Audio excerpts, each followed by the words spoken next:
Good morning, guys. So today we're getting a look at installing a 3-axis D.R.O system to the Ajax universal milling machine.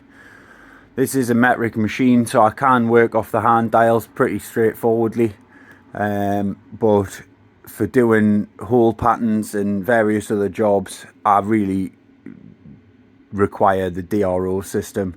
So I've got it on most of the other machines I have, on my lathe and my mill, so I'm looking forward to installing this to give this machine a bit more future proofing and versatility for my needs.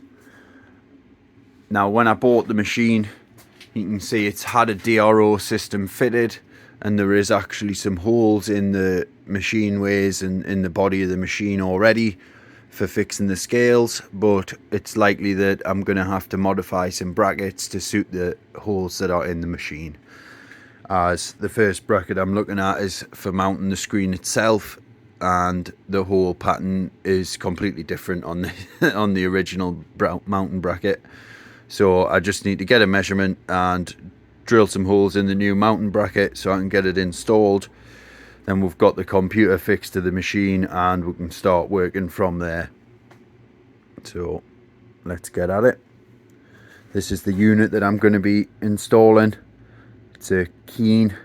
I've already got one of these on my master, and this is the 3-axis version with all the different functions that any D.R.O would have. So we've got the display mounted in place here now, and I've just used the existing fixing points with some nuts wound in between the bracket and the machine body itself, just because the ram of this machine has got a slight taper to it. So to keep the bracket nice and square, I've just used this little system. Some jack and bolts there. That's got that secured in place nicely, and I'm now just having a look at the first scale here, and as I expected, only one of the holes that's in the machine is actually going to work. The two smaller holes for the reader head there, they are not the correct spacing and also not the correct thread pitch for the provided bolts that come with the kit. So I've just got to center mark this end hole for a new point of fixing, and then I can move the head just to say to one side of the original fixing holes and get some new fixing points threaded into the machine body there.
So I've took a couple of videos of what I've been doing so far, but didn't really want to just film myself dremeling away because it's took quite a while to get it to where I needed it.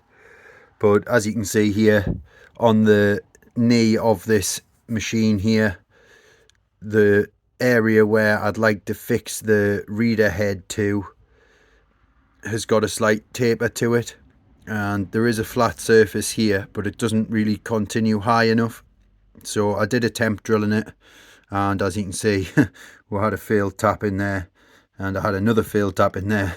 So I thought, right, I need to go about this a different way, as it was just putting too much pressure on the tap trying to drill through the angle and start the hole on an angle without counter boring it to give it a flat surface to start from, which really I should have just went ahead and done that from the start. So I've cut this area out using the Dremel with a carbide rotary burr and a little stone just to square it off the best I can. And then I've cut a little block here, which is going to give me a much better surface to mount to. As you can see there, it just comes up that little bit higher than where this angle starts. And obviously this has quite a bit of filler and paint on as well, so where I was trying to start the hole, the drill was just wandering, you know, and I managed to get it in with the drill, but the tap just didn't like it on an angle. So the way I've done this now, I can get a nice flat surface to drill and tap into. Then I can use this little aluminium block to get it properly positioned. Then the encoder head can go onto this block, and we can get this last scale installed, and the milling machine will be set up with a D.R.O and ready to use, as I've got the other two scales installed, and I've also got the readout head there installed, the display. So we're getting there, and I'd like to be able to get this machine usable by this weekend.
So with those holes now successfully tapped out to M6, I can install the mounting block, and with that now installed, I can just quickly fit the scale and reader head and use some transfer punches to mark out the mounting position for the head.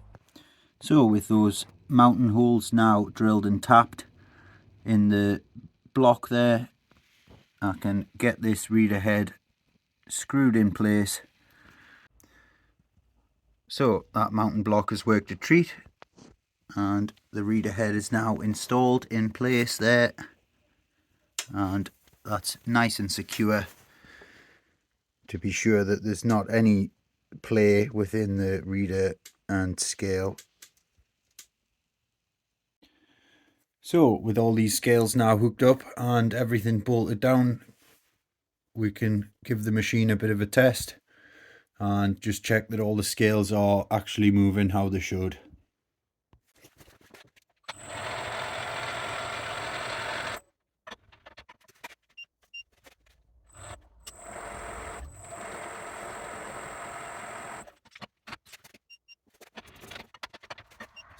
So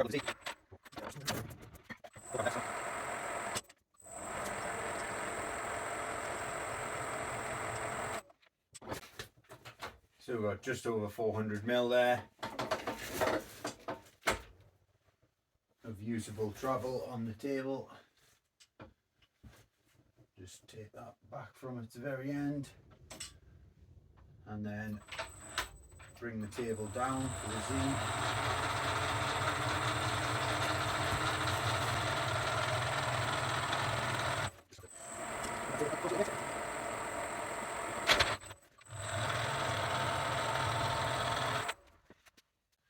So we've got 400 mil both ways on the X and the Z.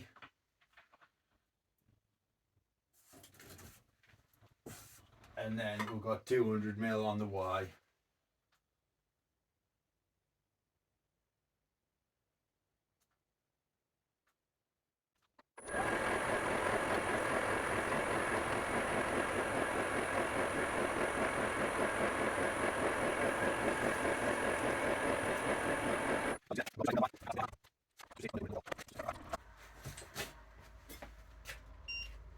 Double check I was zeroed out. I'll just crack that by hand.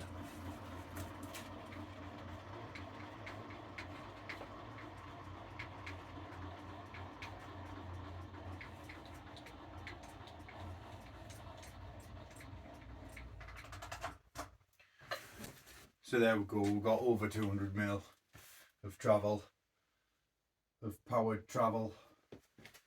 And then the RAM itself on the top here also has about 250 mil of movement.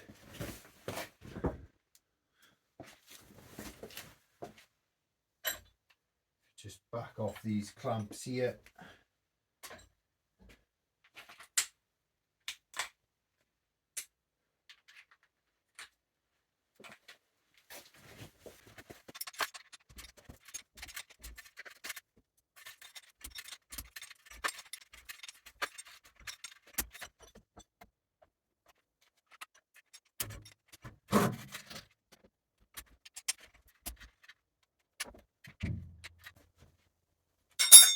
So as you can see, that gives us some really good range of movement on the head and the spindle, as that whole ram can now move under power 200 mil further out, and it gives us the opportunity to work on some pretty large and odd shaped workpieces.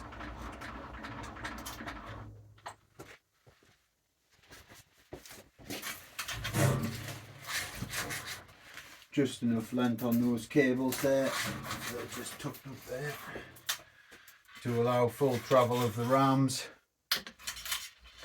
The screen still moves, so I'm really pleased with that.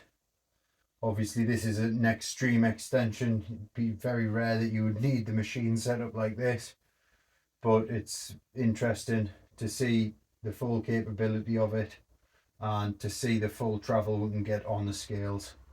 So I'm really pleased to get this job ticked off the list and hopefully get some more work done on this machine in the coming months and be able to get some better jobs that are going to be a bit more interesting to film with the capabilities of this machine. So with that, I'm going to end this video, I think, and thanks for watching, and hopefully the next one will be on this machine working with the D.R.O, doing some jobs. So I look forward to doing that. So I'll just give you a quick demonstration of the spindle speeds here, going from 40 RPM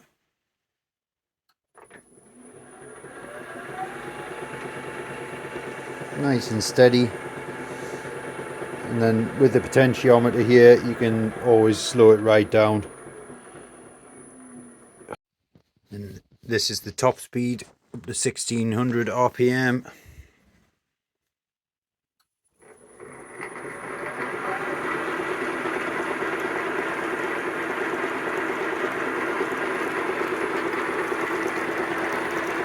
Nice, decent top speed, and a hefty taper. It's an ISO 40 taper, so it's got some pretty beefy tooling you can get for it. Takes some pretty substantial cuts. Really looking forward to upgrading from a Morse Taper 3 style spindle to this style, as it's just much more substantial.